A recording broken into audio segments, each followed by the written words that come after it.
Hello, everyone, and welcome to Fam Sports Varsity Game Breakdown. And for this video, we're gonna do Section One AA. And for those who've been following us, we cover Section One football. My name is Frank Langella. This is my co-host Marcelio Langella. We have coached, we have covered Section One football for a while. We followed along. We pretty much lived in Section One football for a long time, and this is our first year breaking down or covering Section 1 football, and we couldn't be happier with the support that we've gotten from you, for those watching this video. And if you're new, welcome. This is our first week that we're doing game breakdowns. We're right in the lab, right? I mentioned in previous videos. This is where we do our football breakdown together. This is, the lab is where you get all your film work done, right? So you're not going to be in fancy studios. What you do is you do hard nose breaking down, projector work, computer work, paperwork. This is where the coaches and coaches all over Section 1, this is where they get stuff done. And that's what we like to do. We like to do it right in the lab. And for all those that want to follow along on our coverage, you can follow us on our multiple social media platforms. On Twitter, it's at FamSportsVF. We also have a Facebook page, Fam Sports New York, where we also cover national sports as well. But for this video, we're covering Section 1 football, and more specifically 1AA for this video. And we're going to be breaking down the other class playoffs in other videos. We've already done one for 1A, but for this one's for 1AA. And the theme of 1AA, and although it is the biggest league and there's a lot of impressive teams and coaches in that league, it's starting to become is who can beat New Rochelle, right? New Rochelle has dominated this class in Section 1 for a long time. And that's kind of the theme, is who is the second team. And when the playoffs start, the reason why I love football is that things can change quickly, right? This is not basketball. This is not baseball. You're not playing series. There's one game. And people say any given Sunday, but it's true. It could be for any level. It's any given Friday, any given Saturday. You're playing one game. And so let's go. The theme is who could beat New Rochelle, but let's see if these teams can get the chance to. But let's start with New Rochelle, right? Number 8, Arlington, is going to be playing them. They're 4-3. They're at New Rochelle, who is 7-0.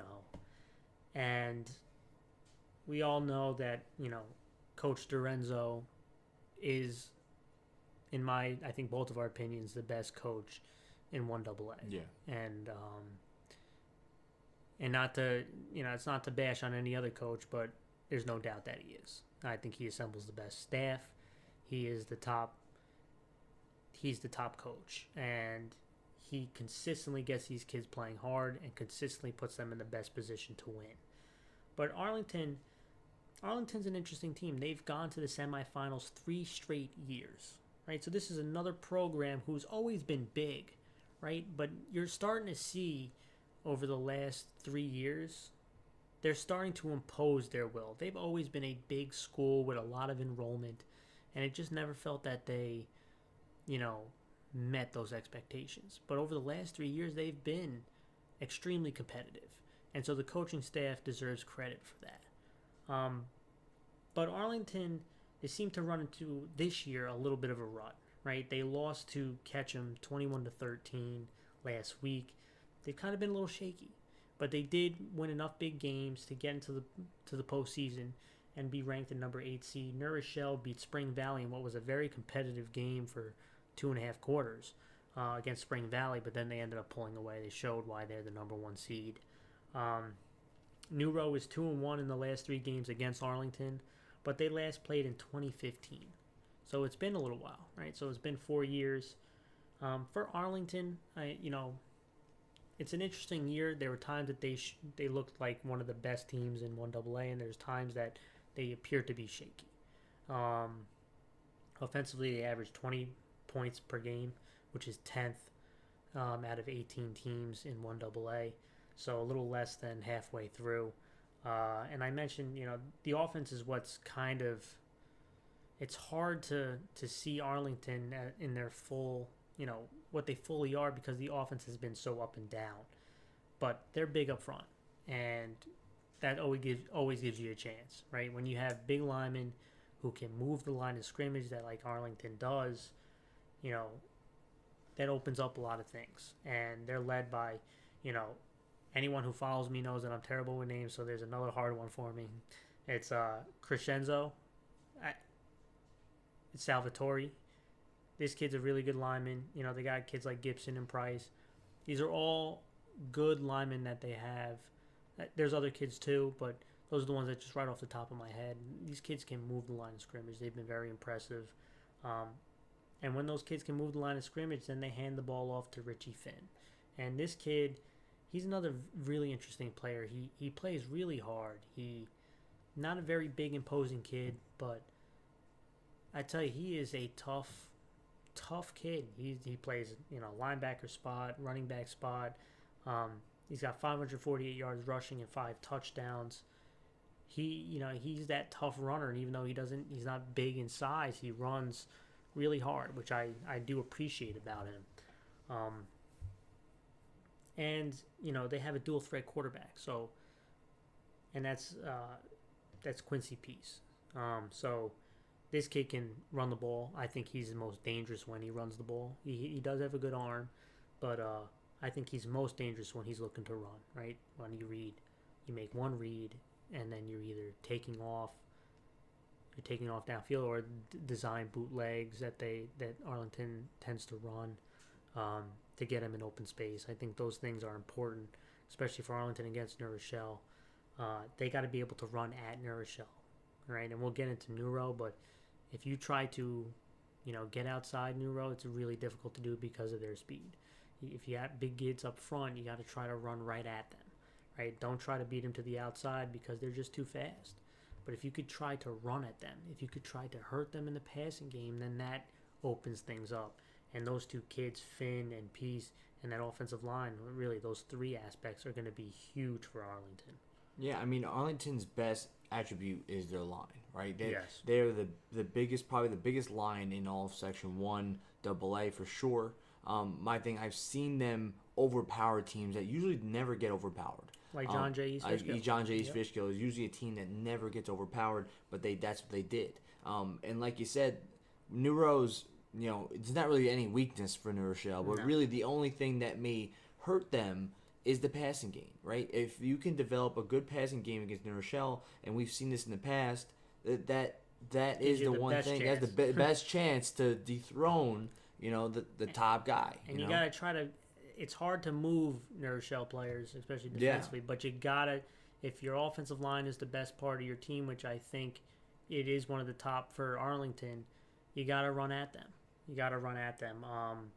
You know, and Arlington comes out in multiple different formations, right? They come out in the eye, they come out in some spread.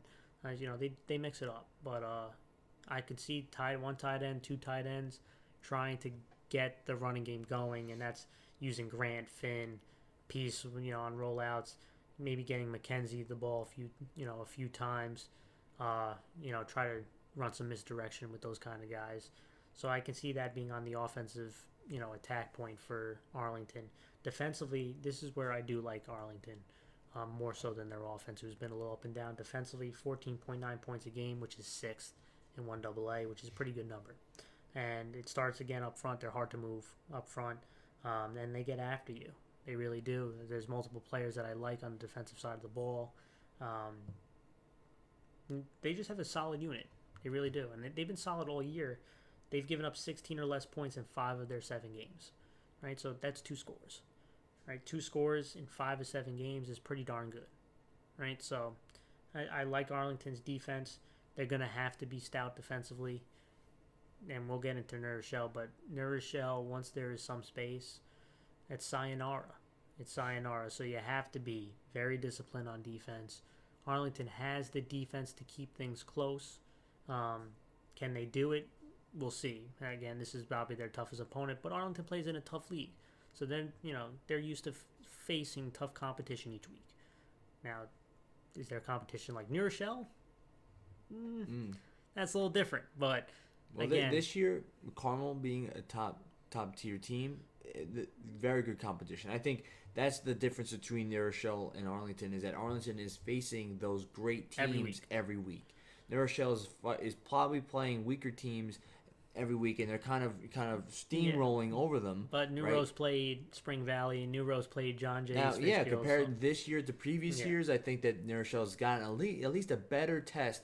But the big thing that Arlington can do against New Rochelle is usually by the first half, New Rochelle usually kind of overlooks their opponent, right? And by the first half, that's when they start checking. Or maybe they're watching and they know, right? But my thing is that what Arlington can do is if they can shock New Rochelle in the first half, and they need to score points. That's the thing. You can't keep it close. You need to score points. Get up big enough that maybe, just maybe, when you wake New them Rochelle, up, you wake them up, they can't catch up to you, right? That's the biggest thing, I think, for them. Well, let's dive into New Rochelle, and you mentioned scoring points, and New Rochelle knows how to do that. They average 41.9 points a game, which is number one in 1AA, okay? They've scored more than 40 points in 5 of their 7 games. So, it's tough. They can beat you multiple ways. They have multiple athletes, but let's get into 2 of them that have been the most impressive to me, and it starts with their quarterback, Tariq Benjamin, the sophomore. 653 passing yards, 8 touchdowns. It's hard to be New Rochelle's quarterback, and to have a young kid doing that, is very impressive. You got to be impressed by Benjamin, and, a lot of people are saying good things about this kid, that this kid might be the next really good quarterback, and he's shown there's a lot of pressure on him coming in. And right away, there's been a little bit of hiccups, but he's been very solid throughout the season. And the next one that I want to talk about is their best player, and that's Jesse Parsons. Okay? Now, this kid is speed. To say he's fast doesn't give him enough justice. This guy is he's track fast, and what I call that is obviously he's a track guy. He's up there in competitions in track, so you can tell that this kid, once he gets in the open field, there's not many who's going to catch up to him, and his production is ridiculous. 696 rushing yards and 13 touchdowns. There's been multiple times that it appeared that he didn't really have much room, and he took it to the house. If this kid gets on the edge, it's going to be a long day for Arlington. All right, and not only is he explosive, running the ball, catching the ball, right? New Rochelle loves to run sweeps with him, loves to run off tackle with this kid. Not so much in between, the guards, right? But off tackle, sweeps, stuff like that. He's really dangerous. He's one of the best returners. He probably is the best returner. Returning punts, returning kickoffs. He's extremely dangerous in open field. Extremely dangerous. He's a game breaker. And so, New Rochelle's going to try to get him out in space and do what they've continued to do all season long. Get this kid in some open space and let him run. And that's either in special teams or on offense. And he's shown that he can be dangerous in both facets. Do we need to talk about... we obviously going to talk about New Rose defense. New Rose been one of the best defensive units in 1AA for a long period of time, and it's a mix between athletes and coaching. And they are both at a high level again this year. So, my thing is, New Rochelle is New Rochelle. That's the phrase that you always want to basically summarize the team, right? They always have talent. They always have great coaching. And now that you have specific guys like a Tariq Benjamin, a great quarterback that is a dual threat guy, that's a scary combination to have.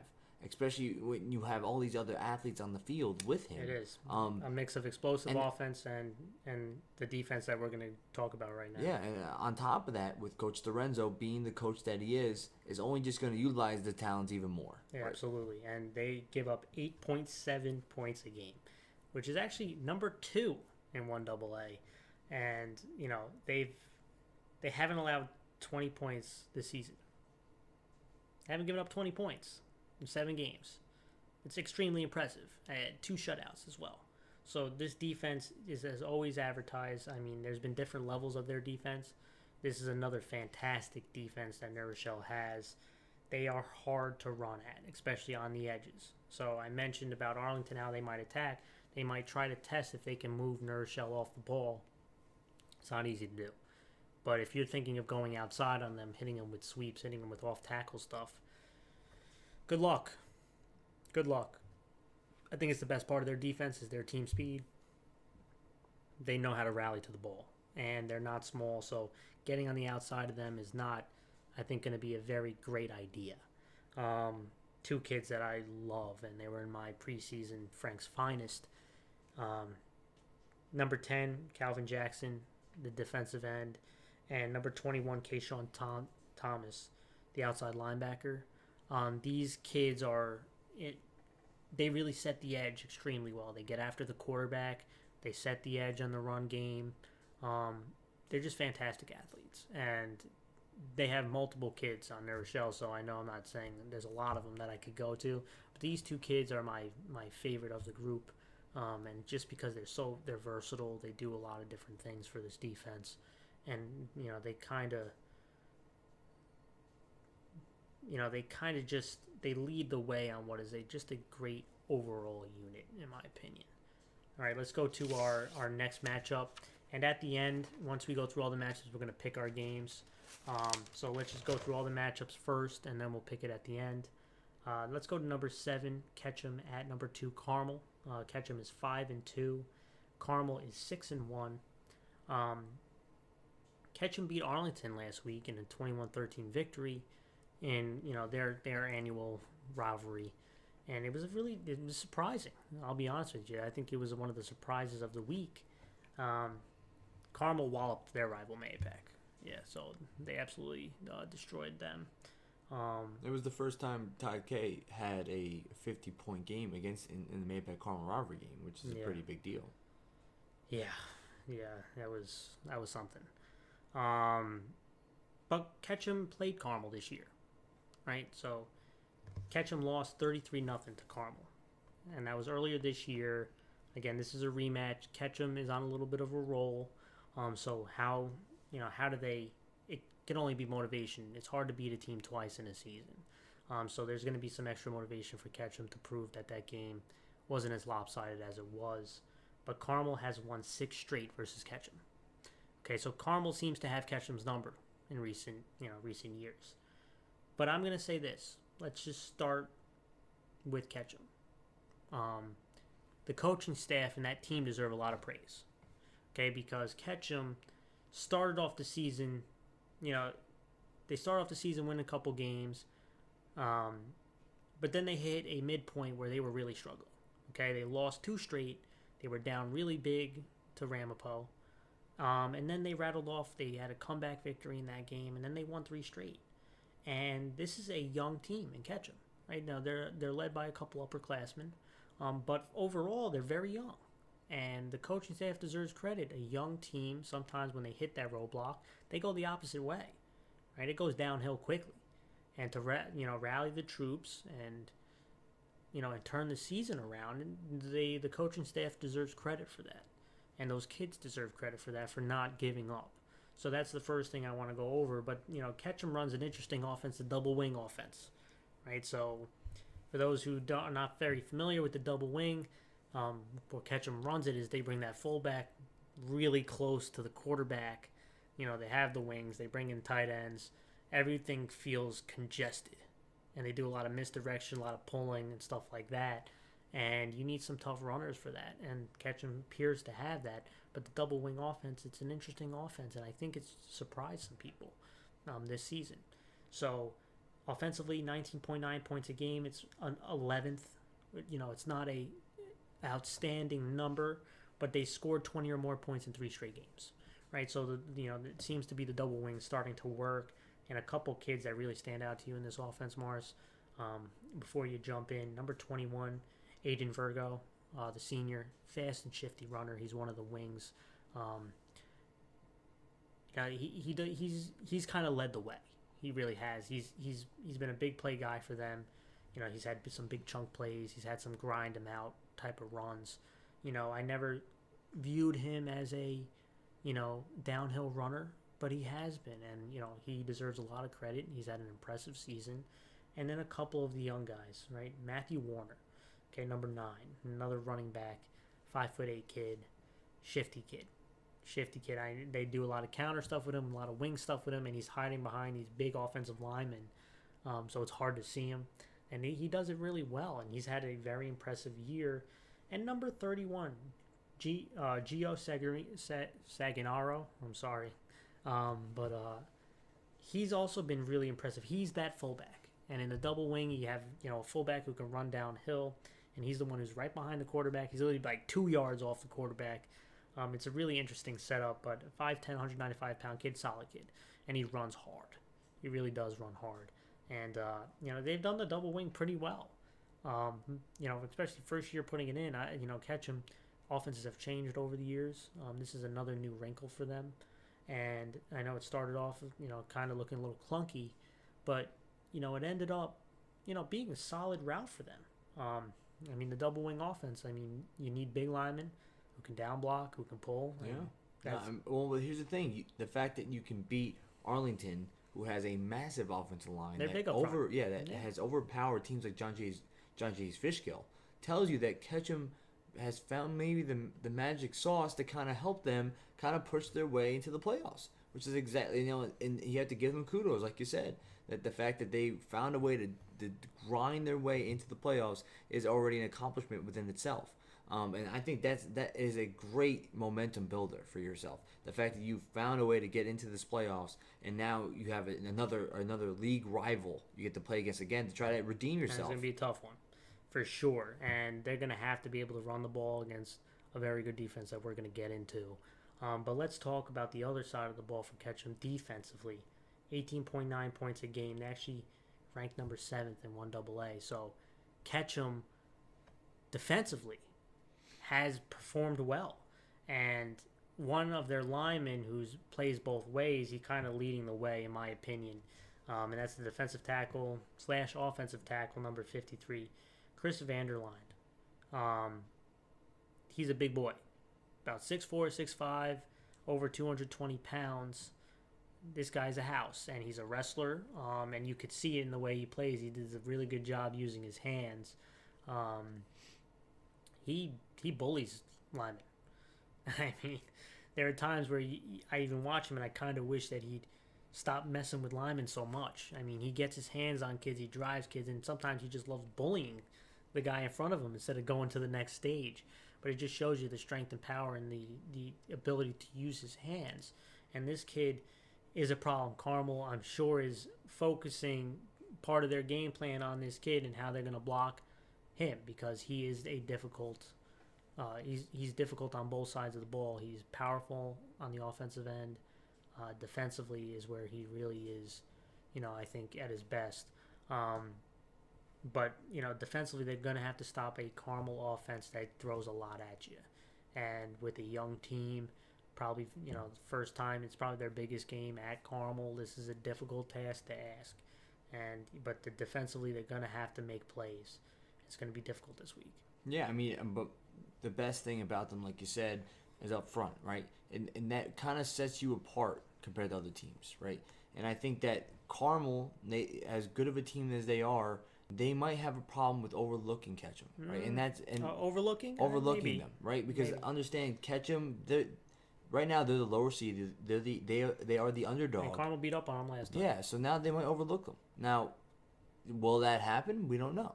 You have no idea. You have to wait and see what happens. But don't count them out. No. That's really what I have to say. Let's talk about Carmel offensively. 37.3 points a game, which is number 2 in 1AA. I think Carmel is the second best team in 1AA. Do we both agree? Yeah. I think they're the biggest test in New Rochelle. But we'll see. That's what it's at any given game. Carmel can get knocked off. But they're number 2 in points scored a game. They put up 52 last week. The offense is rolling. And they throw multiple formations at you. There'll be times you play Carmel, 2 tight ends, 3 backs. Then they'll come out in trips. Or they'll come out in joker, empty set. Or they'll come out in a beast formation where now there's not even a quarterback in. They'll come out with 1 tight end, come out with I. Todd K does a great job of throwing a lot at a defensive coach. You got to plan for a lot of different formations. You got to plan for a lot of different personnel groupings. Carmel does this. They kind of overload a defense, and they might not have a million plays for each formation, but they have a million formations, and they run similar plays out of those formations. and it's hard to keep track. They try to maneuver defenses based on their formations to put them in the best spot to get a playoff, and he does a good job of that. And it starts with their bell cow running back. Okay, number 26, James Cox, 732 yards rushing, 11 touchdowns. This kid is a bell cow. He's been a bell cow all season long. He runs extremely hard. He's been impressive. He really has. There's a lot of good things to say about him, but the best thing I can tell you is that he runs downhill, and you know, if you don't bring your legs in to make a tackle, he's going to run over you, right? So anyone who's trying to tackle him, if you're reaching out for him, grabbing him, or you're not setting a strong base, he's going to run through you, and that he kind of sets up a lot of things for Carmel offensively. Another thing, and I think is the most dangerous player on the field on both teams, and again, I'm terrible with names, so please bear with me. Number 2, Alex Bochesney, the senior wide receiver. He is special. He really is a talented kid, and he beats you. He's definitely the most dangerous receiver of both teams, but he can get in the backfield and he can run it as well. And I mentioned they come out in their heavy sets or beast formation, whatever you want to call it, and he becomes the quarterback, and they're going to be running with him. And we saw that last week against Mayapack.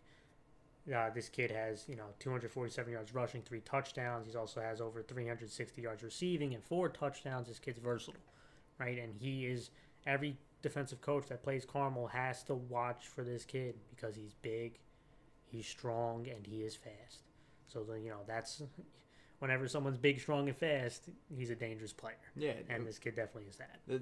There's a reason why Todd K has gotten his 150th win, right? There's a reason why. He gets good players. He gets good players. And he develops them. He develops them. But on top of that, he throws the whole kitchen sink at you offensively, right? There's so many formations that if you're a defensive coach, you have to practice upon practice upon practice hours to understand all the different types of things he's going to throw at you. And like you said, you named all these different formations, and Bochesney kind of was the key part of all of them, right? Yep. He was playing the Wildcat quarterback, right? He was winding out wide. He's lined up in the slot. Yeah, but there's not even just him. There's a bunch of different skill position guys that not only will just run you over, but they'll just run around you. They don't even need to run you over to beat you, right? And that's what's scary about Carmel. If you watch them against Mayapack, they showed every aspect of offense you can possibly have. Speed, strength, formations. Anything they wanted to get done, they got it done. Yep.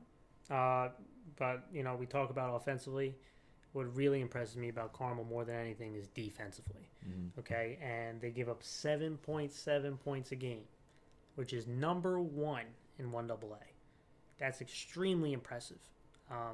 Before the season, I thought they'd be the second best defense behind New Rochelle. They've actually overachieved what I predicted preseason. And to be the number 1 defense deserves a lot of kudos. They've had 4 games of giving up less than 2 scores, including 2 shutouts. So Carmel defensively is very good. They have very good team speed. They're not small up front. They rally, which I love a defense does.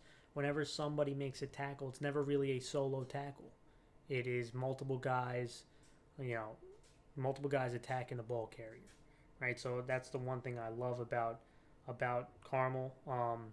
And there's a couple kids, you got Bolt, you got Murphy, you got Piccolino. At linebacker spot, you got Massey. At DB spot, you got Bumgarner. There's just multiple kids that at each level that are impressive, and they bring a lot to the table. And they're a really good unit. They're disciplined. Obviously, they have good coaching, but you can have great coaches if you don't follow their direction. You're not going to succeed. And they do a really good job. The kids really buy in extremely well, and you can tell just by the way they play that they rally. They do a lot of good things. They when they're blitzing, they're pretty sharp at it. So there's a lot of good things that I like about Carmel.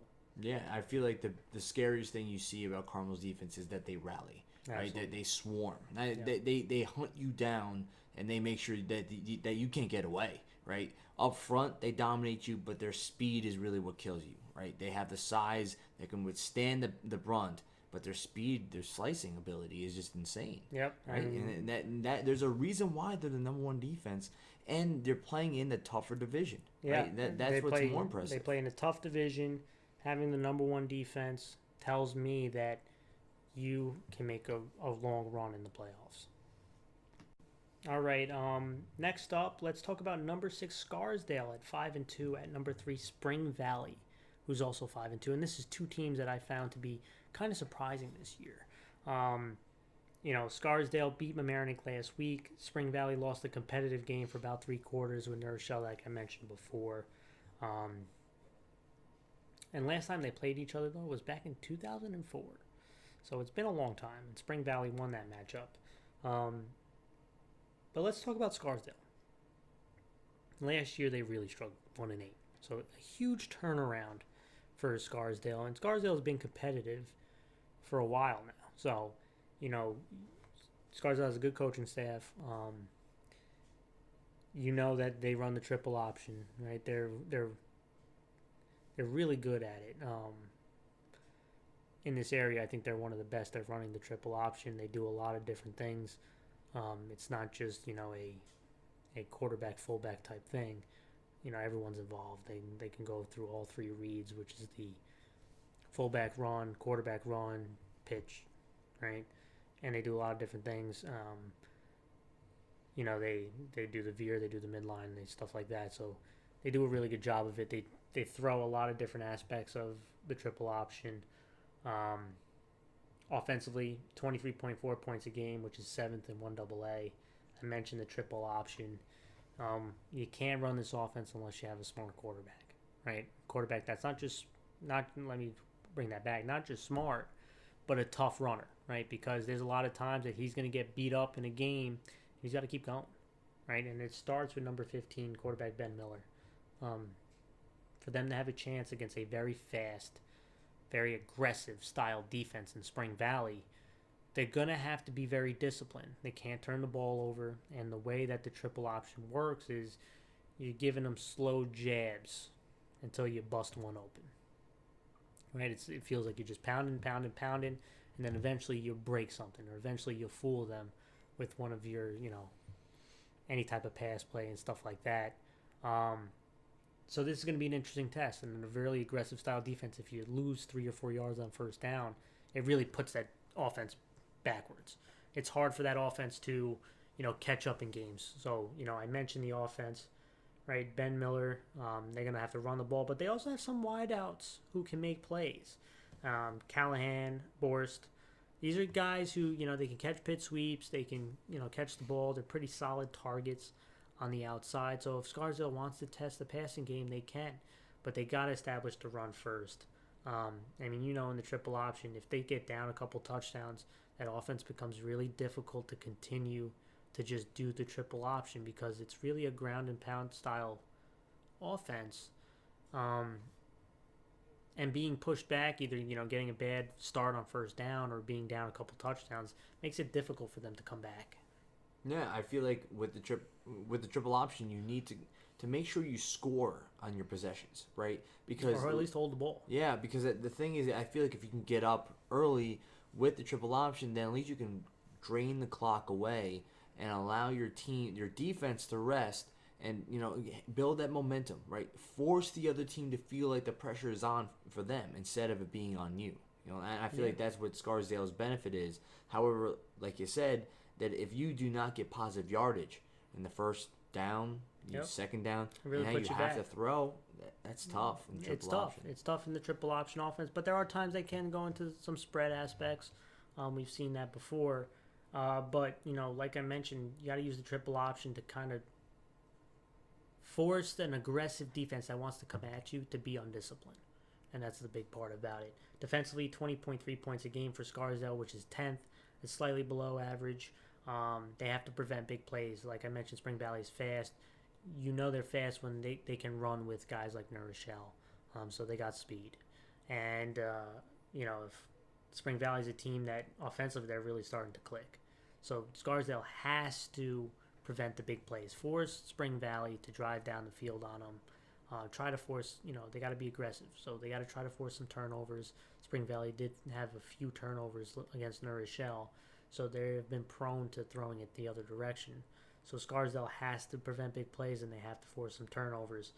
Let's get to Spring Valley, who is they've been really impressive this year, right? They beat Arlington. They very competitive uh, against New Row. They beat North Rockland.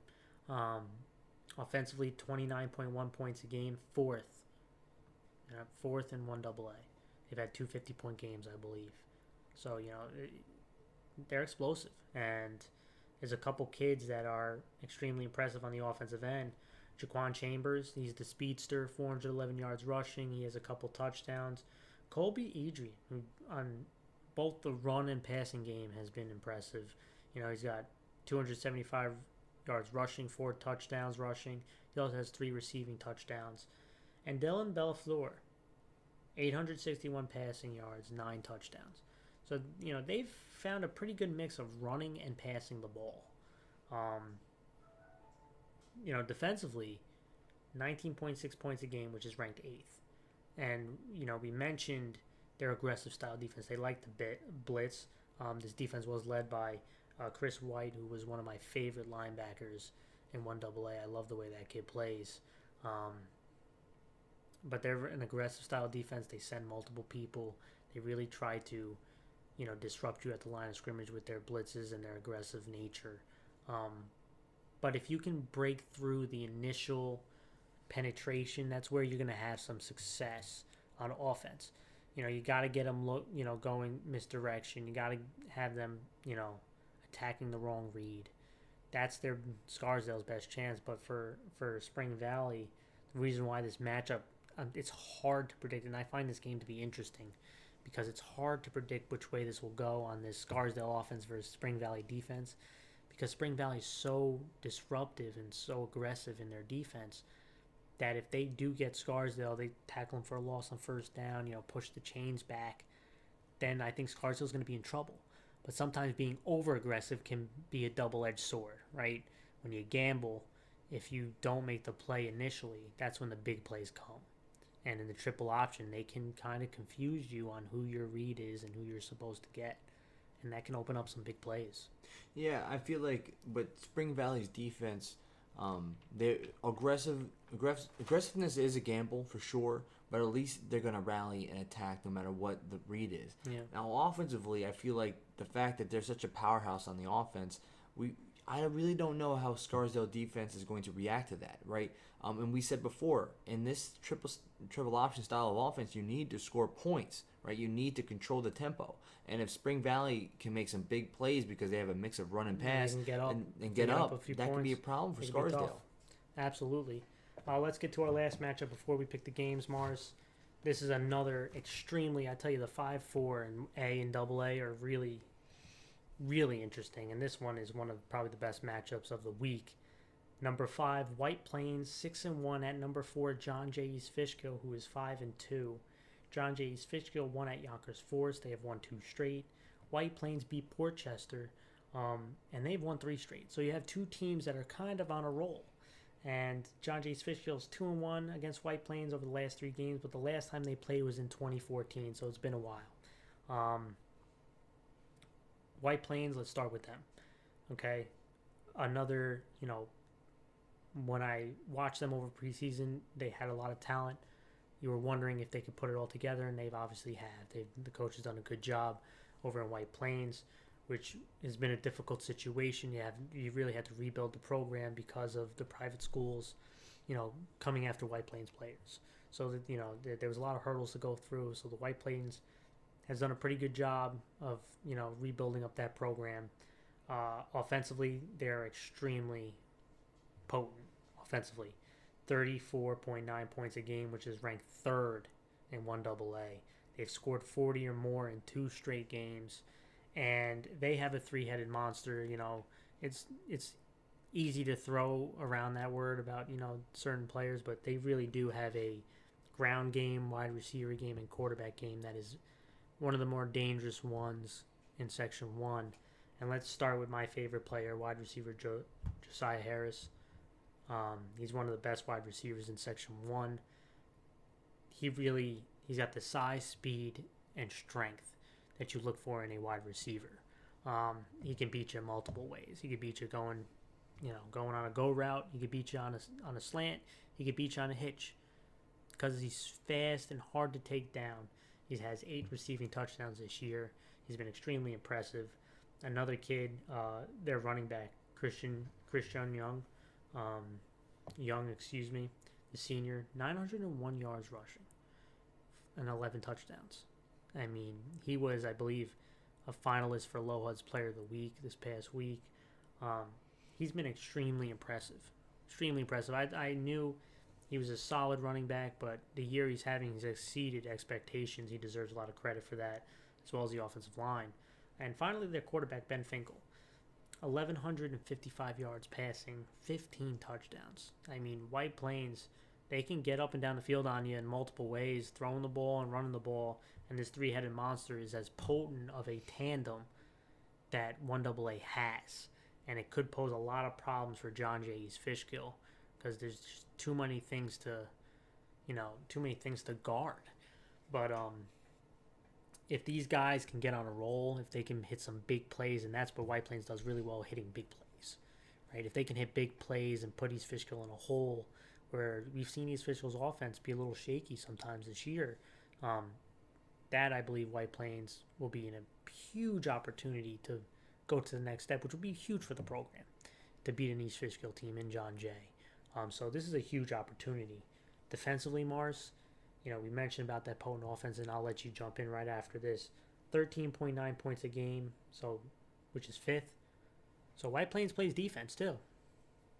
Yeah, I mean, I think the scarier part for this team is the offensive ability. I feel like they have so many weapons that you can go to that it's really hard to kind of counter all that, right? And that's that's the biggest impact I feel like when you look at this game. Now, understand having both the offense and defense in top 5 in points allowed and forced is a pretty big deal, right? For White Plains to be able to, because understand, my senior year 2014 is the last time the White Plains they won the section title, right? Oh. So and that was since then they haven't really been in the premise of really any playoff contention.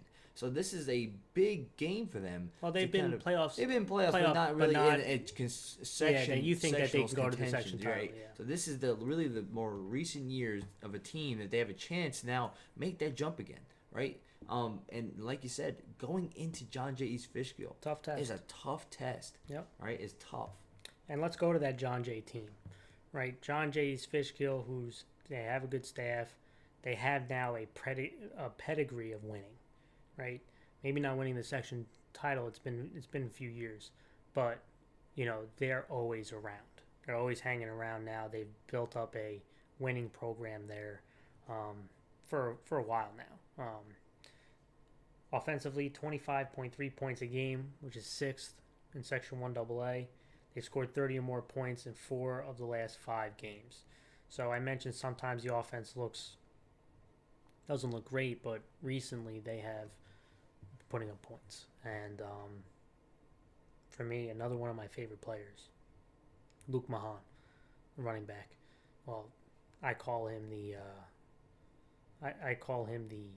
jack of all trades because he can play running back, quarterback, wide receiver. He really does a lot for John Jay, and any team that plays John Jay is looking to slow this kid down, which is really hard to do because he plays multiple spots. But he's the focus of every team that plays John J. East Fishkill. And he is one of my favorite players to watch because there are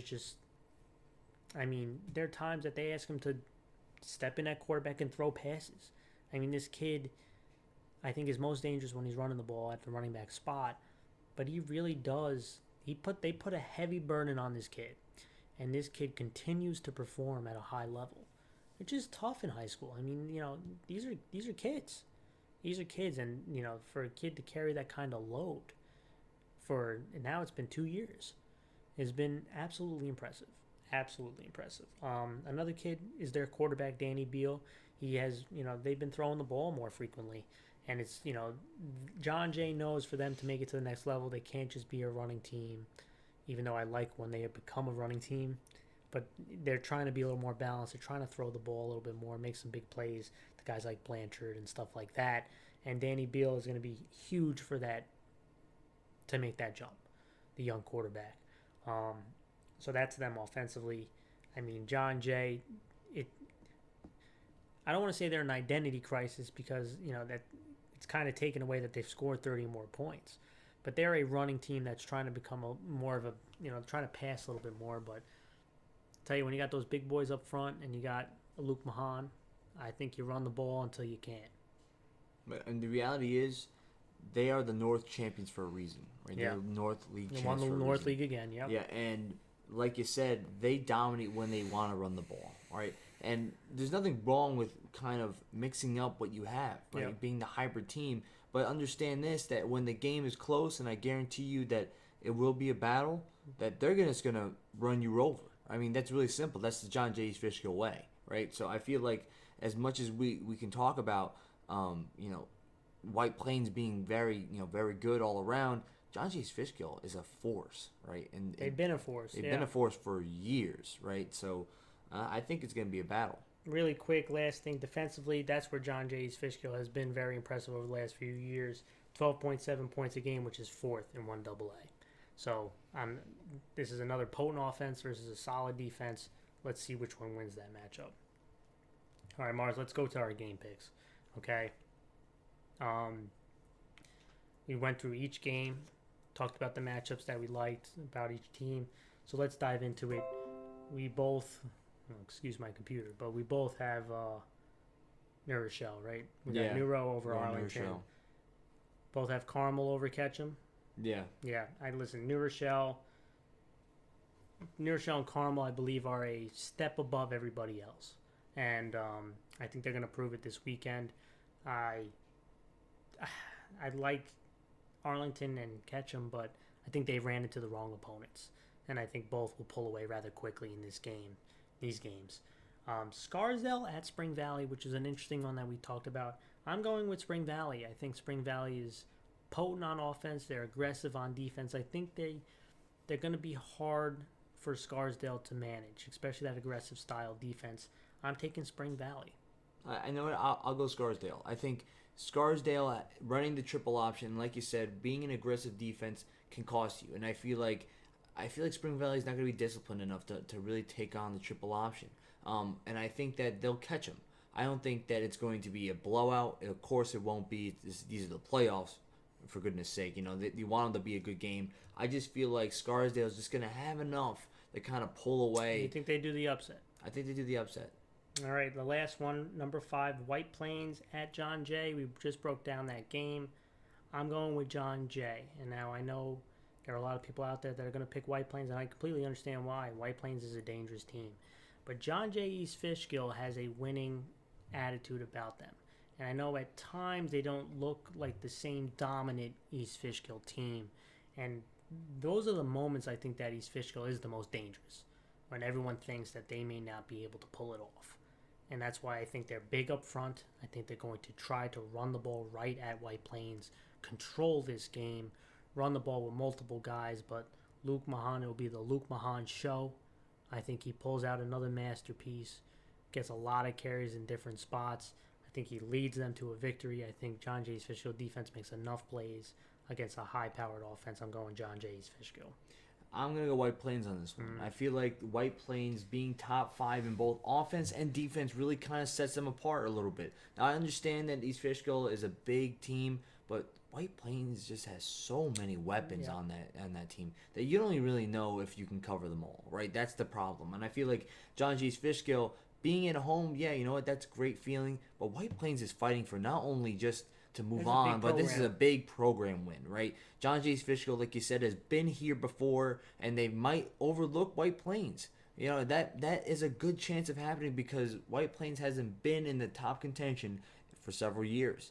And I feel like this is going to be this first is going to be a big game all around. Huge. I think it's going to be a battle, but I think White Plains wins in this one.